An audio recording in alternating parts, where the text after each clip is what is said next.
5% growth. You folks over at The Economist are looking at 5.7.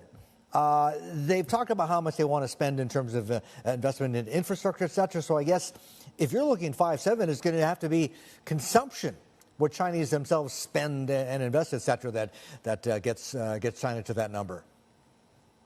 Yeah, thank you. It's great to be with you. So this is probably the first time in living memory for any of us that our EIU forecast is actually higher than the government's growth target. So that says that it's a very interesting moment. The truth is when, China is setting its GDP growth target, it's kind of a balancing act between credibility and confidence. And this year it has clearly prized credibility over confidence. So a more ambitious growth target can give courage to entrepreneurs, making fast growth perhaps easier to achieve. But ambitious targets can also be missed, as we saw last year, denting the government's reputation.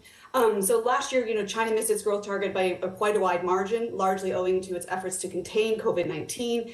The new target of 5% may seem like quite a respectable pace to set, roughly in line with China's underlying trend rate of growth.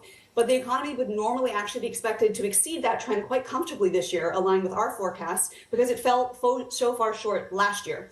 And what's interesting actually is that even if this growth target is achieved, China's GDP will remain more than 2% below the path it was supposedly on before the Omicron variant hit. Where that growth will come from, as you allude to, is a question. And we are looking at consumption. We've already seen in Q1 consumption has certainly boosted growth. And I thought Sam's point about maybe this target was set before the Lunar New Year was interesting because the performance and consumption over Chinese Lunar New Year this year was quite robust. But it's a very interesting moment, and we think that they will comfortably achieve this target.